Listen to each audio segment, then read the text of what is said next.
All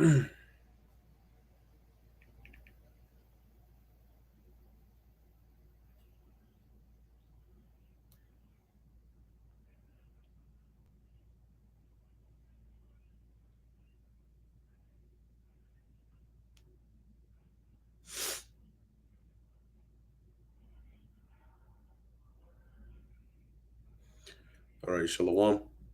First and foremost, I want to give all praises, honor, and glory to Yahweh, Bahasham, Yahweh Shai, Bahasham, Racha, Kodesh. Double honors to the elders and the apostles of Great Millstone, and peace and blessings to the elect. And as you can see in the title, Roots of Feminism and Witchcraft. And earlier this morning, I was watching this video that was done by the elder apostle Ramlab. And he was going into a push, as you can see, the title, A Push for Rebellion, which I've linked the video in the description box so you can access it there, along with the articles. But a push for rebellion, and he was going into how these elites orchestrated and set up a world, okay, where discipline is frowned upon and rebellion is allowed, to run rampant, and they usually come after the children so that the children can be raised up in that way, because rebellion has a direct correlation with witchcraft. And as a matter of fact, that brings me to the first precept, which just came to mind. So it makes sense why this is written here. Okay, let's go to this real quick. I believe it's in the book of 1 Samuel 15, and let's check. It's just the spirit. Okay. This is 1 Samuel 15 and 22. And Samuel said, Hath the Lord Yahweh as great delight in burnt offerings and sacrifices as in obeying the voice of the Lord? Behold, to obey is better than sacrifice, and to hearken than the fat of rams. For rebellion is as the sin of witchcraft. And you will see, it's the spirit that this precept came to mind, because you'll see just how true this statement reigns as we read the article that I have here on the roots of feminism in witchcraft. As a matter of fact, they say that the acronym for witch is woman in total control of herself, which is basically the motto of feminists. Now, you may think feminism is a modern day or modern era thing, one of the movements that, it's fighting for women's lib and equal rights and so on and so forth. But you'll find out that it's actually a form of witchcraft. Okay. So it says here, and stubbornness is as iniquity and idolatry. Because thou hast rejected the word of the Lord, he hath also rejected thee from being king. Which this is what Samuel was telling Saul. So let's keep this part in mind as we read through. Okay, for rebellion is as the sin of witchcraft. So now let's take a look at this article here. Okay, so this is from dailyjstore.org, Feminism's Hidden Spiritual Side. Basically, what they don't tell you about feminism. A lot of people today, because they make wickedness so common, it's not a big deal. People don't hesitate to jump into it because it's so openly accepted here, right? As the saying goes, when in Rome, or maybe not when in, well, yeah, when in Rome, do as the Romans do, or basically the do as thou wilt spirit, do what you want to do. So it says, sometimes the pursuit of gender equality requires a little witchcraft. Hear that? And in a nutshell, feminists are, or witches, okay, in this aspect, are basically those that are trying to rebel against the natural order that Yahweh Bahasham, Yahweh Shai has put in place.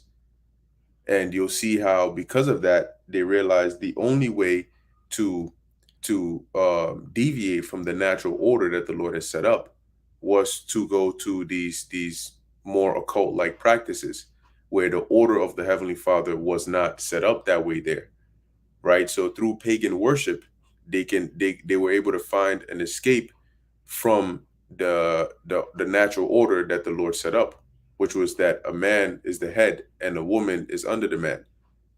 To them, that's oppression, and so their liberator is basically Satan, and Eve was the first to that's basically how they view it, right? Eve's rebellion was really the opening door for them to have their freedom. Okay, but this is why the Lord says, don't give her liberty to gad abroad, because the Creator designed you and He knows why He set the bounds that He did. When you go to buy you buy an electronic device, they indicate somewhere when you plug it in how many volts you need to put into this thing, okay? Or if you put too little, it's not going to power it. If you put too much, it might blow it up. So the designer or the creator of it knows why they're telling you to use this specific amount.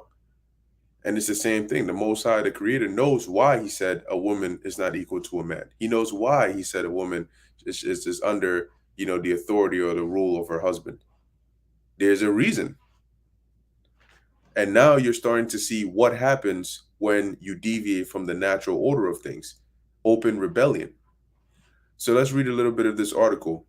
It says, they have become a common sight wherever feminists gather, the symbol of the occult. Whether it's a "We are the granddaughters of the witches you couldn't burn" t-shirt, a tarot deck with trans-focused imagery, or a conversation about hexing the patriarchy. Young women's pursuit of equal rights and fair treatment is intimately tied up with the rise and spread of witchcraft as a spiritual and religious practice. And they don't see the problem in that. To them, they can do whatever they want. It is easy to dismiss most contemporary witches.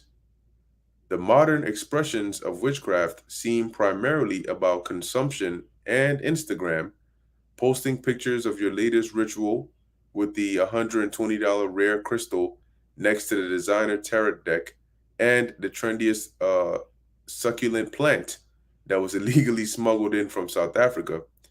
But the histories of witchcraft and feminism, indeed occult spiritual practices, and political revolutionaries in general, are closely connected. So it's not by coincidence. And a lot of people think, oh, it's just spiritualism. Like because they don't understand the roots of it, right? Oh, I got this crystal and it's for healing and X, Y, and Z, and not knowing that the instructions they follow to use it are on the left hand side. So they're tapping into the left hand energy. But remember, it's so normalized here in America that people don't have any sense of danger. They don't have any sense of this being wrong or anything like that. It's just another avenue. So it says the history of feminism tends to be written as a secular movement, one indifferent at best to the spiritual side of life, if not actively hostile. And while that might be true of some individual figures, most of feminist history has emerged from and alongside esoteric developments like spiritualism, theosophy, and paganism. Which this theosophy is something that was, well, I guess it'll really tell you as we keep on reading. It says the history is mostly the result of the fact that the development of a feminist consciousness required the interrogation and breaking free from monotheistic Abrahamic religions, which used religious doctrines to justify the political and cultural subjugation of women. So basically, as they call it, the monotheistic Abrahamic religions, if you take today they call Christianity, for example, right? That is one example of a doctrine, right, that is said to be used to subjugate women. And so the feminist consciousness is breaking free of that. And they know that is, if they wanted to have that feminist spirit, They couldn't do that under an Abrahamic religion. They would need to move more to something like what we read, spiritualism or theosophy or paganism, all right, in which this order was not instituted. Okay. And there they would be free to have certain roles and establish themselves as they please. And in most cases, these paganist beliefs or religions were that of the left hand. You know, witchcraft, sorceries, occultism, and so on and so forth.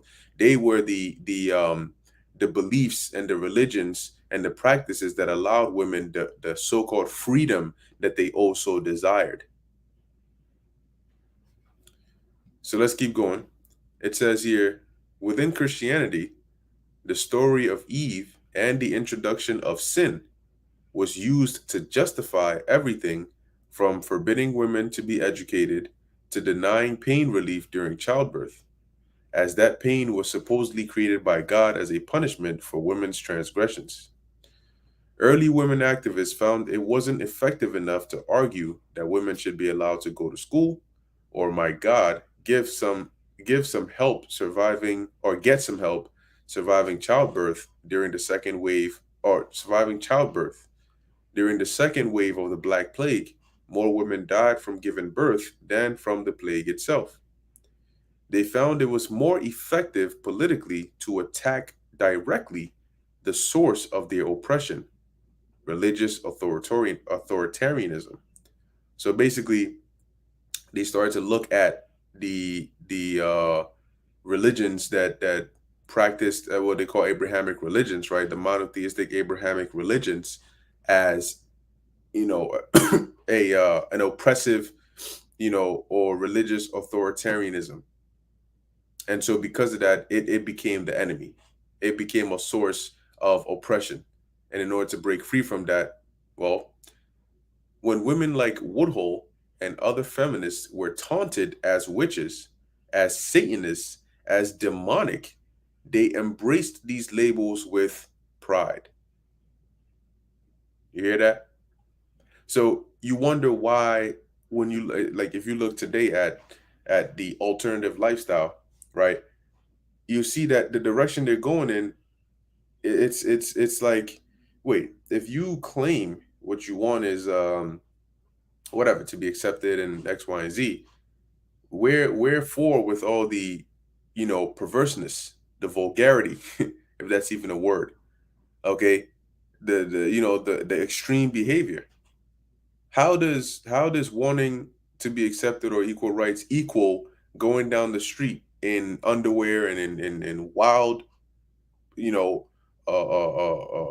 immodest apparel, chanting, we're here, we're queer, and we're coming for your children? How does that play a role in there? How does that factor in there? Right? Because once again, that energy is acquainted and tied into the left hand side of witchcraft. So it says here, so basically, as they were taunted as witches and Satanists and demonic, they embraced it because they knew and they had no problem with it. If it meant them having their so-called freedoms, yeah, as they call it. But when you actually analyze things and look at situations today, women may claim, oh yeah, I want to do this X, Y, and Z, but in actuality, real women are not. They don't want to do that, jump in the front lines, and when they may say they do until they actually there, then they realize, look, I don't want to do this anymore. I want to be at home. I don't want to have to, stand on my feet for 8 to 10 to 14 hours a day. My feet are swollen. I'm tired. I got to pay bills and do all this extra stuff. Yeah, it's because that's not your role.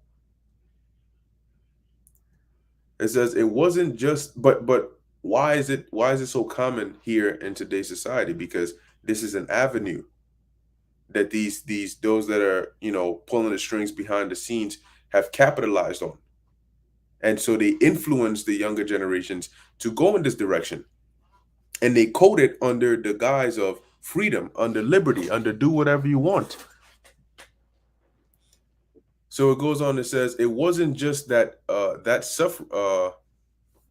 suffragette Victoria Woodhull was branded a witch by misogynistic press depicted in a political cartoon as Mrs. Satan in Harper's Weekly in 1872.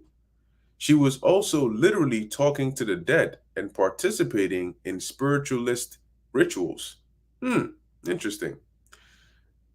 Often denied any position of real power in a Christian church, women instead found themselves able to lead services in more fringe sects, which had the added bonus of not being burdened with centuries of misogynistic thinking and texts. So, where would you be allowed to go and lead these services and do X, Y, and Z? Well, welcome to witchcraft. Welcome to occultism. Welcome to theosophy. Here is this is we welcome this, or sorry, they welcome this. So if this is what you're looking for, well, welcome. So when you say, oh, I'm into that feminism stuff, guess what? That the so-called core concepts of feminism is only possible through this left-hand side, because it is considered rebellion on the other side. Now, so basically, where does this come from? The desire to rebel against the natural order has led you to witchcraft, because that is where this rebellion is allowed and accepted. So it makes sense that Samuel said to Saul in 1 Samuel 15 and 23 that rebellion is as the sin of witchcraft. Okay, so it goes on. The emergence of theosophy and the influence of its leader, Madame Helena Blavatsky. All right, and Blavatsky, this woman right here, but she was another high level demon.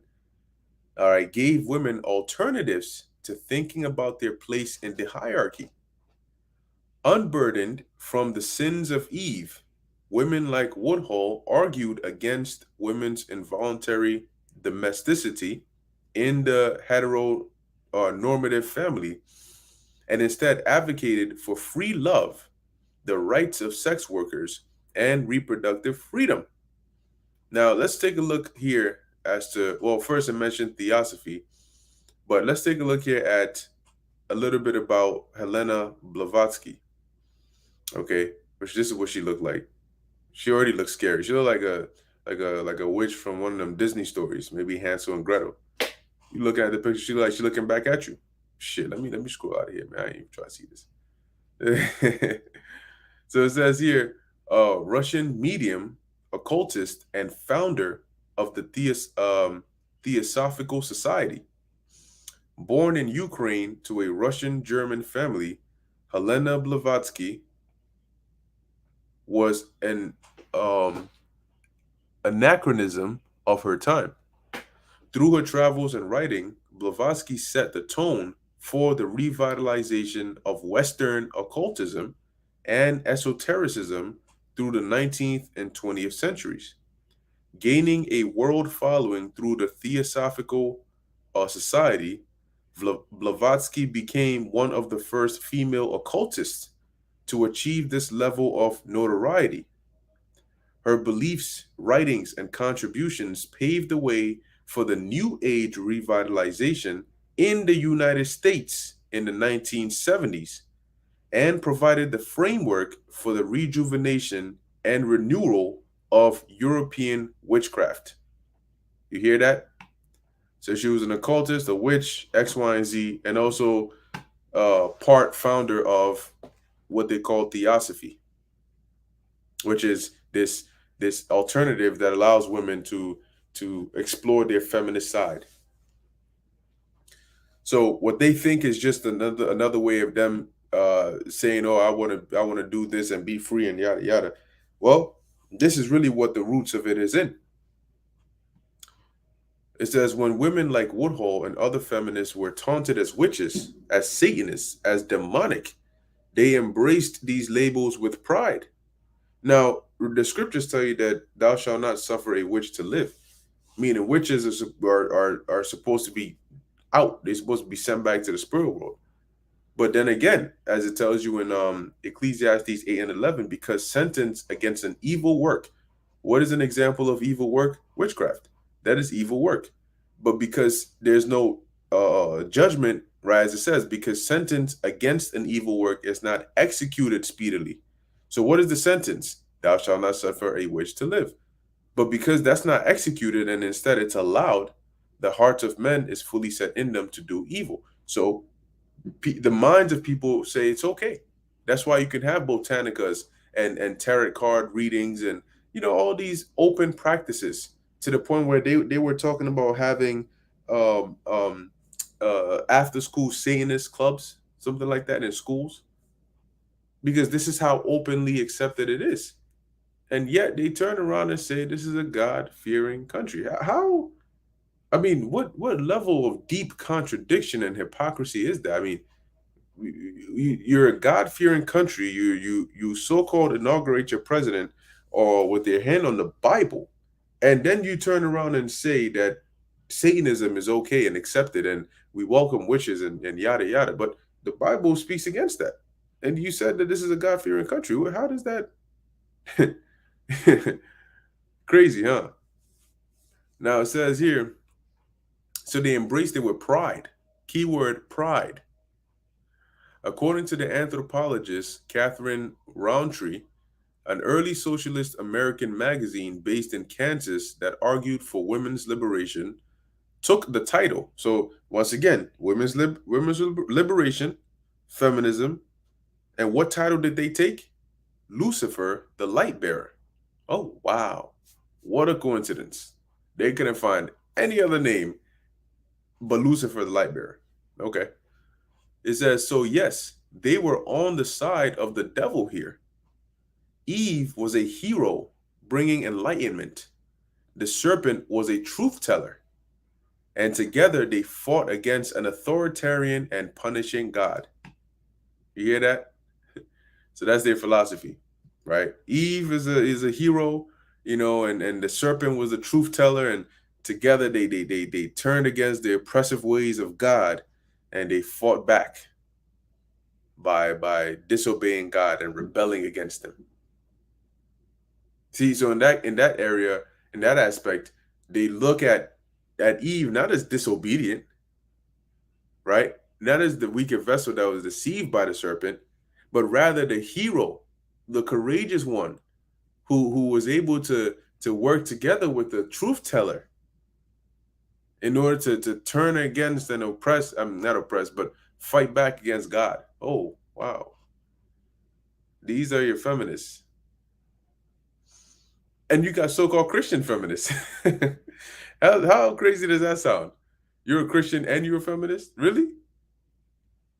So it says, as the historian of religion, Par Faxneld has documented, this was a shared experience with many freedom fighters, as various socialists and revolutionaries also embraced the figure of Satan as the ultimate symbol of what? Rebellion and liberation.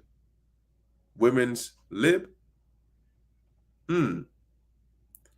This push helped reestablish a hard line between church and state, dismantled arguments against allowing women freedom to participate in public life, whether through career, politics, or education, and disempowered and marginalized Christian orthodoxy from Western culture.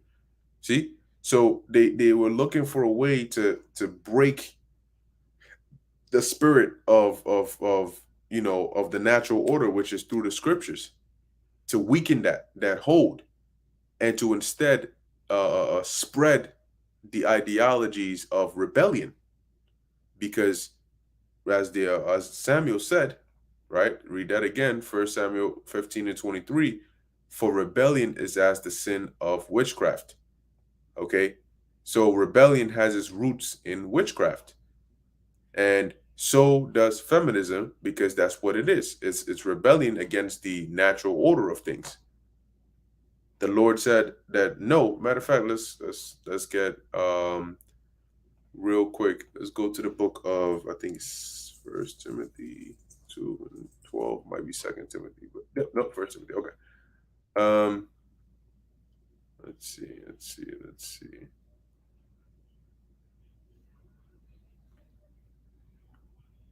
All right.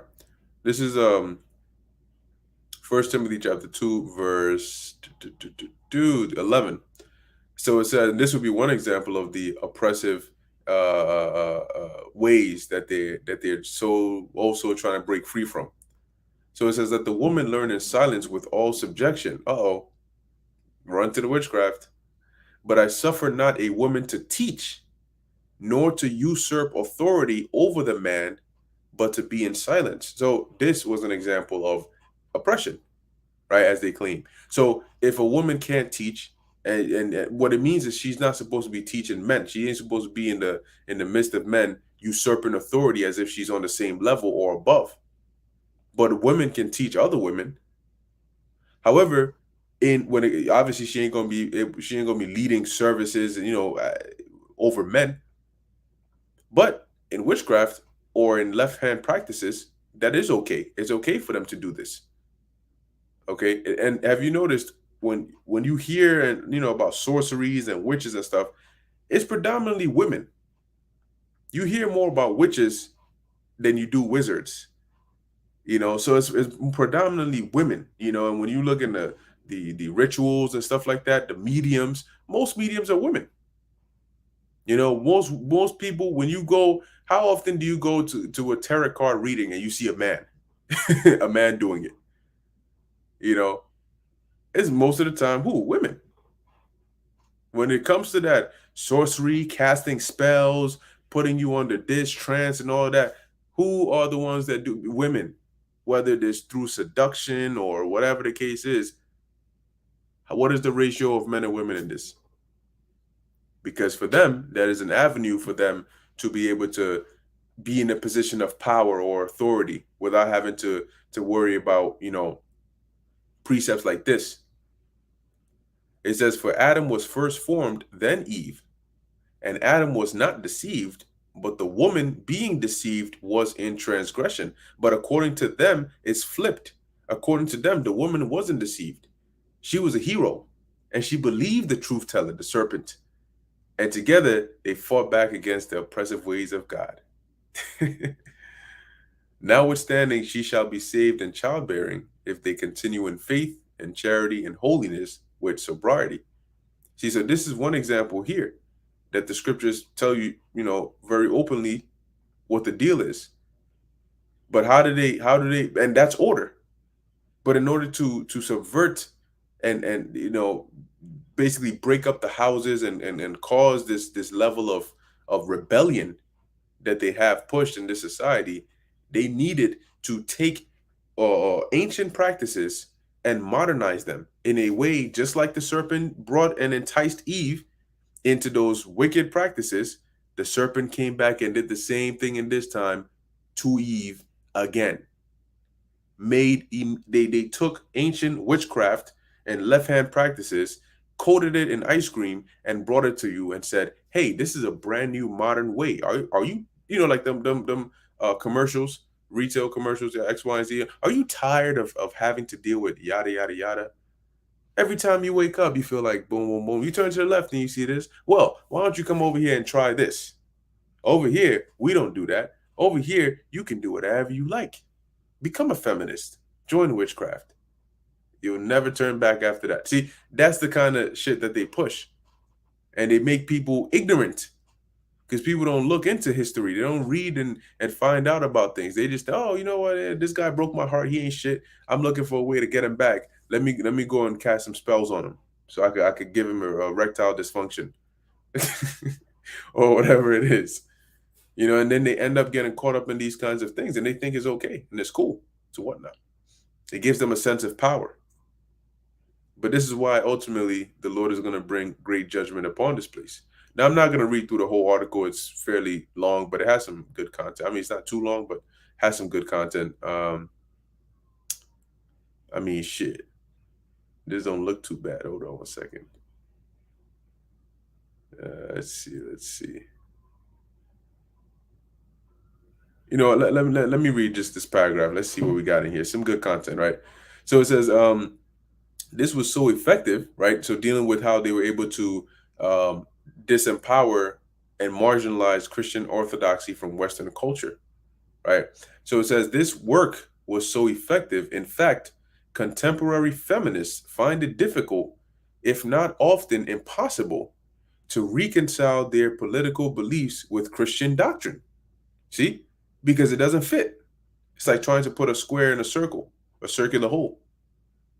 As the historian of religion, Anna Broad or Brood has noted, after decades of waging war against orthodoxy and fighting for separation between church and state, many women find themselves alienated from the church. That hostility was shared as Christians published many screeds warning against the dangers of feminism, railed uh, from the pulpits against women not knowing their place, and fought against allowing women to take positions of power within the church. But guess what? They do it now. You got female pastors and all that. So that even these modern day churches have traces of feminism and roots of witchcraft in them. Younger women came of age watching religious groups uh, fight against their right to reproductive autonomy and still feeling a need for religious tradition in their lives have looked for alternatives. Hmm. And where best can you get those alternatives? It says, as sociologists Helen A. Berger and Douglas Easy suggest, much of the contemporary resurgence in interest in witchcraft comes from pop culture. Well, who controls pop culture, right? Who promotes it? Who gives it to you right in front of your face? While young witches might claim to have been introduced to witchcraft through other practitioners, through research, or through spiritual questing, for the most part, it's been television shows. See that? So who controls the TV shows? Who controls the media? The media is the medium between you and them. So who controls that? Right? It says it's been television shows like Buffy the Vampire Slayer and films like The Craft, both featuring um, attractive young women being introduced to the dark arts and have been the most influential in sparking interest. You see, this is how they entice and get you. This is how they set those snares and those traps and they catch you.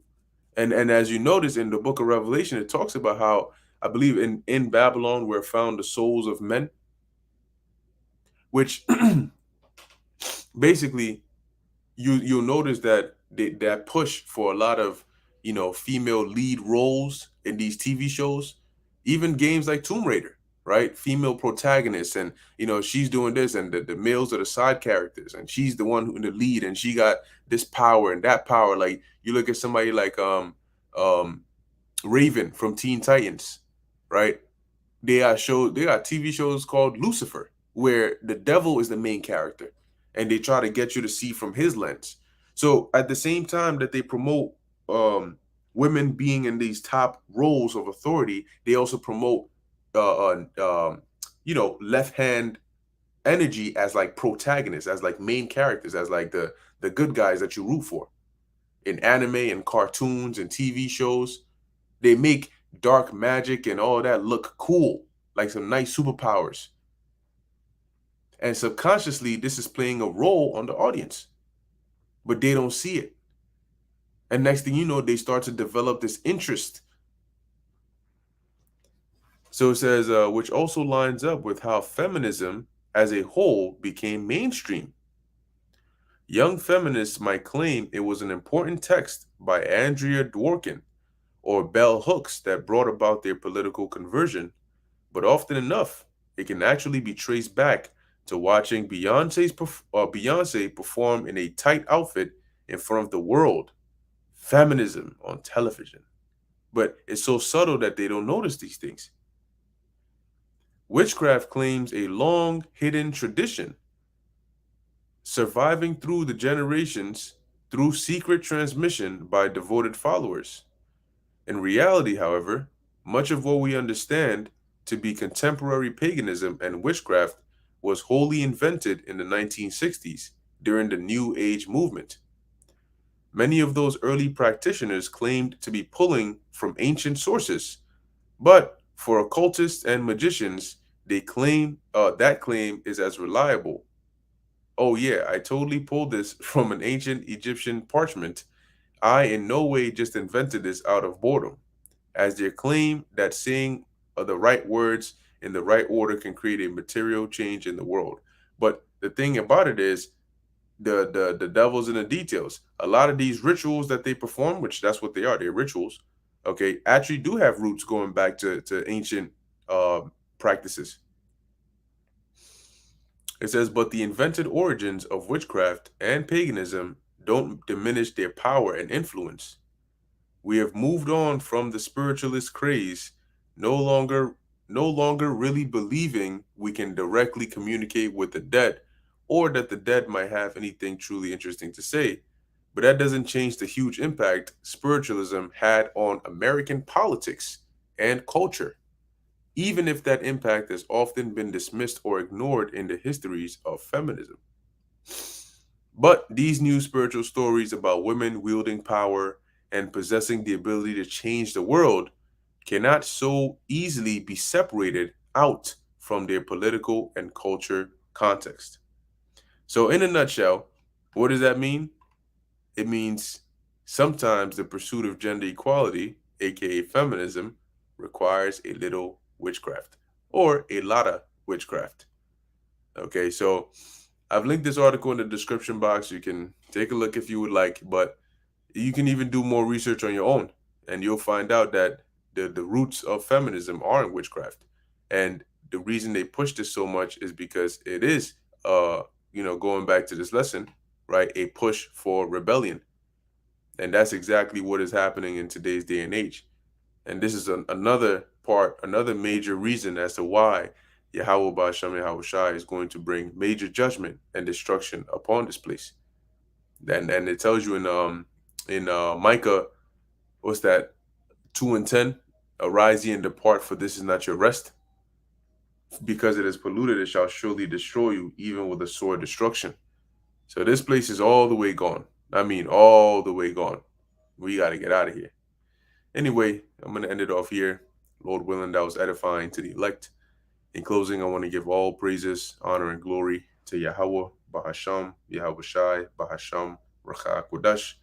Until next time, Shalom.